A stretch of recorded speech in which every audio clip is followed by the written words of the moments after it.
안녕하세요. 발로 뛰는 현장 전문가 신이사입니다. 자, 22년도에 역세권 재개발에 관련된 인센티브가 완화가 됐죠. 자, 역세권 종류에 따라서 500에서 많게는 700%까지 용적률이 차등 적용되는데 서울에는 개통 예정을 포함한 역세권이 300개가 넘고요. 그 중에서도 1차, 2차 범위 내에서 노후도까지 충족되는 저층 주거지역, 이 지역들의 대부분은 역세권 시프트 재개발을 추진하고 있습니다. 제가 앞으로 알기 쉽고 명확하게 서울을 권역별로 나눠서 설명해 드릴 건데요. 오늘 영상은 위로는 도봉, 아래로는 성수까지 위치한 동북권부터 시작해 보도록 하겠습니다.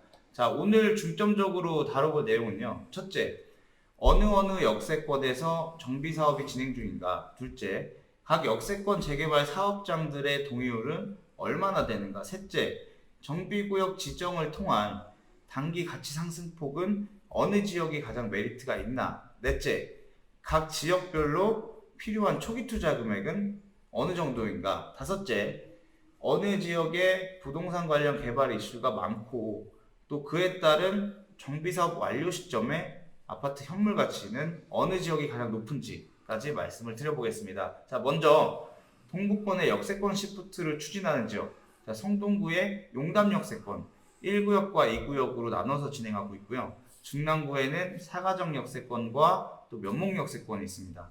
마지막으로 동대문구에 청량리역을 끼고 있는 용두역세권이 있죠. 자, 먼저 용담역세권은요. 저희가 2020년도에 7천, 8천 갭으로 투자를 추천해드렸던 지역입니다. 자, 그때는 왜 이렇게 쌌을까? 이렇게 생각하실 수가 있을 거예요. 자, 이유는 간단합니다. 당시에는 정비 사업의 종류도 선택이 안 돼 있었고 동의서 진구도 이루어지지 않고 있었습니다. 그렇기 때문에 그 타이밍에 저렴하게 투자가 가능했습니다. 그런데 최근에 2020년도부터 지금 지구 지정된 지역들을 파악해 보면은 공통점들이 있습니다. 첫째, 노후도가 다 80% 이상 넘어갑니다. 둘째, 과거 해지 지역이죠. 스토리가 있는 지역입니다. 자, 셋째, 땅값의 평균치보다 아파트 가격 상승치가 높은 지역이에요. 이 세 개가 부합하는 지역들은요, 당장 동의서를 걷지 않더라도 언젠가는 재개발이 된다는 게 팩트입니다. 자, 다만 그때랑 지금이랑 다른 게 이 동의서 진구는 하는데 아직 행위 제한 고시가 안 나왔죠. 그렇기 때문에 네이버 부동산을 보시면 이렇게 신축들이 많이 있습니다. 자, 이 신축들 시세 한번 볼까요? 자, 투룸이 5억이 넘어갑니다. 5억. 자, 예전에는 이 전세가가 2억 8천에도 나갔던 지역입니다만 지금은 금리가 또 올라갔기 때문에 전세가가 내려갔죠. 이 갭이 많이 벌어졌습니다. 그래서 투자 금액이 2억 5천에서 3억 정도가 들어가야 되는데, 자, 2억 5천, 3억이면요. 자양동에 구역 지정된 지역도 투자가 가능한 금액입니다. 그래서 이 부분을 투자 비용적인 측면, 또 기회 비용적인 측면에서 보셔야 된다는 겁니다. 지금 시기적으로도 한 템포 좀 늦었고, 또 구역 안에 시장이 형성이 돼 있기 때문에 물론 이 시장들의 그 토지 등 소유자나 상가주택의 토지 등 소유자들도 동의서를 진구해서 같이 가면 좋겠습니다만 시장이 이렇게 형성이 돼 있는 곳은 사업이 딜레이가 될 수밖에 없습니다. 그래서 이런 리스크는 어느 정도 감안을 하시고 보시면 좋겠다라고 말씀을 드릴 수가 있겠고요. 그럼 중랑구는 어떨까? 중랑구 한번 보겠습니다. 중랑구에는 사가정 역세권과 또 면목 역세권이 있는데 입지적으로 보면 사가정 역세권이 조금 더 좋습니다. 이 지역의 동의율은 지금 사가정 역세권, 면목 역세권 둘 다 사전 검토는 끝났고요.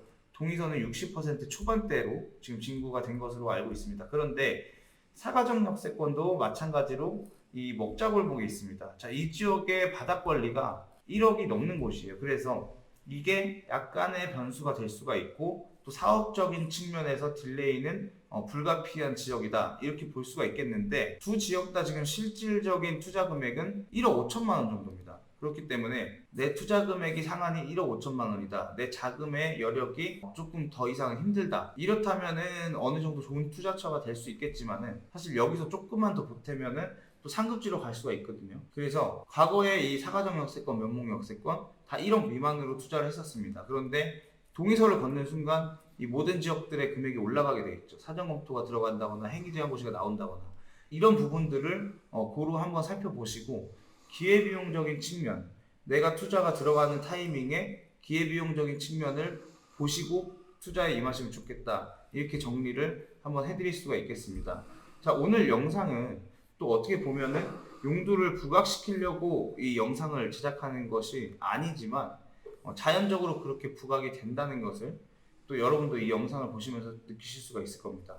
제가 앞서 말씀드린 역세권들하고 지금 용담 역세권을 잘 비교해서 어떤 지역이 사업성이 좋고 어떤 지역이 투자 적게 있는 시기인지 한번 생각을 해보시는 것도 좋을 것 같습니다. 자, 용두 역세권 바로 보겠습니다. 자, 용두 역세권은 상한 용적률이 700%입니다. 자, 앞서 말씀드렸던 면목 역세권이나 또 용담 역세권은 이 비중심지 역세권이기 때문에 500%가 상한 용적률이고요. 사가정 역세권 같은 경우에는 지구중심 역세권이라서 600%까지는 가능합니다. 자, 용두 역세권은 광역중심 역세권이기 때문에 상한 용적률이 700%입니다. 그만큼 용두가 고밀 개발할 수 있는 이 입지에 위치를 해 있기 때문에 이런 차이가 발생하는 건데요. 지금 이 청량리역 바로 옆쪽으로 보시면은 L65나 한양 수자입니다. 또 효성 해링턴 플레이스가 있죠.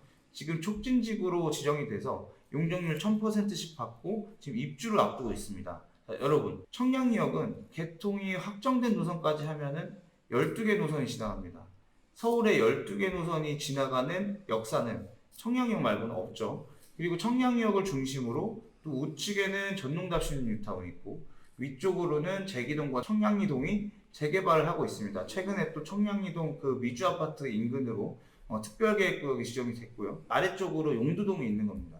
자, 용두동과 제기동, 청량리동, 전농동이 이 청량리 역사가 밟고 있는 땅인데요. 지금 이 주변의 정비 사업들 어떤 사업들을 하고 있는지 한번 보도록 하겠습니다. 자, 하나씩 보겠습니다. 전농 10구역 신속통합기획 미선정 토지거래 허가구역이죠. 전농 9구역 공공재개발로 지금 구역 지정이 됐죠. 전농 14구역도 지금 역세권 시프트 동의서 진구하고 있고요. 전농동 도시환경 정비사업도 관리처분 준비 중이죠. 12구역도 지금 조합 설립 넘어가서 사업 시행 인가 준비 중이죠. 그리고 용두 3구역 저희 유튜브 보시면 2020년도 11월 달에 추천해드렸던 지역입니다. 자, 그때는 동의서를 안 거둘 때입니다. 지금은 신통 2차 후보지로 지정이 됐죠. 그때 8천, 9천 투자했던 게 지금 다 2억 이상 올라갔습니다. 자, 여러분, 지금 같은 지역에 투자를 하는데 어느 지역은 먼저 2억이 올라서 배가 아프다 이렇게 생각하실 수도 있겠지만은 아파트로 받았을 때는요, 용두는 5천 세대 이상입니다. 용두 역세권 재개발은. 용두 3구역은 이 토지에 한계가 있기 때문에 많아야 700가구입니다. 또 신속통합이기도 하고. 그러면 현물로 받았을 때 우리가 정비사업의 완료 시점에 가치를 생각하게 되면 이게 완전히 역전이 되는 겁니다. 용두동은 원래는 공공주택 복합사업으로 지정이 됐었죠. 근데 주민분들이 조합원이 한 1200분 정도 계시는데 한 300분 이상 넘는 이 조합원들이 추진을 만들고 또 역세권 시프트를 진행하기 위해서 공공주택 복합사업에 반대 동의서를 걷어서 해제를 시켰습니다. 자, 12월 달에 해제가 됐는데 지금 3개월, 4개월밖에 안 됐는데 동의율이 60%가 넘습니다. 아직 사전검토도 안 들어왔고요. 다음 달, 다다음 달이면 사전검토 들어가고 행위재정고시가 나올 겁니다. 이 전에 투자를 하셔야 여러분들이 충분한 수익을 할 수 있다는 겁니다. 자, 이후에 들어오시면요. 지금 이 지역대 저희가 추천해드릴 수 있는 매물이 4억 중반 후반대인데 이후에는 5억 후반, 6억대에 매입을 하셔야 됩니다. 그래서 시기적으로 기회가 있을 때 투자를 하시고 또 그렇게 투자를 하시는 분들은 어떻게 되느냐, 1200가구가 조합원이라고 말씀드렸는데 정비 계획안을 보시면 84 타입의 건립세대가 3000개가 넘습니다. 분담금 안 내고 25평은 기본이고요. 분담금 조금 내고 34평까지 가능하다는 거거든요. 이게 지금 청량리 주변에 아파트 시세 어떻죠? 지금 올라서 금리가 올라서 꺾이기 전에 18억까지 찍었던 동네입니다. 그리고 여러분, 용두가 지금 이제 정비사업을 시작해서 아파트로 가려면요, 최소한 8년 정도 걸립니다. 그때의 가치를 생각하시고 또 투자 금액을 가장 최소한으로 투자할 수 있을 때 하시는 게 좋다. 용두가 자양보다 부족한 입지입니까? 용두가 자양보다 지하철 역사가 안 좋을까요? 용두가 이 청량리역을 중심으로 개발한 모멘텀이 자양동보다 약합니까? 전혀 그런 게 없다는 겁니다. 시기적으로 보나 투자 비용적으로 보나 또 기회비용적인 측면으로 보나 용답보다는 투자금 조금 적게 들어가고 사가정보다는 조금 더 들어가지만 지금 같은 가격대에 같은 시기에 정해진 예산을 투자한다? 용두만한 대안이 없다는 겁니다. 사가정이나 연목역세권과는 이미 아파트 가격이 4억, 5억 이상 차이가 나는 지역이기 때문에 용두는 그래서 두말할 거 없습니다. 지금 노후도 영상을 조금 더 보여드릴 텐데요. 노후도는 80%가 넘고요. 동의서진구도 상당히 빠르게 진행되고 있습니다. 이런 지역에 여러분이 어느 정도의 시간 투자만 감안하신다면 아파트를 투자했을 때 기대 수익할 수 있는 이 수익률보다 훨씬 큰 수익률을 가져갈 수 있다. 자, 이렇게 말씀을 드리면서 정리하도록 하겠습니다. 자, 주택 임대사업자 등록도 가능하고요. 1주택자이신 분들 지금 취득세 중과도 풀렸죠. 이런 세금적인 부분까지 저희가 잘 컨설팅을 해드릴 테니까 주저하지 마시고 연락 주시면 대단히 감사하겠습니다. 자, 오늘 지루한 영상도 끝까지 시청해 주셔서 대단히 감사드리고요. 용두대에서 궁금하신 분들, 임장하시고 싶으신 분들은 언제든지 연락 주시면 임장이 가능하다는 말씀 드리겠습니다. 감사합니다.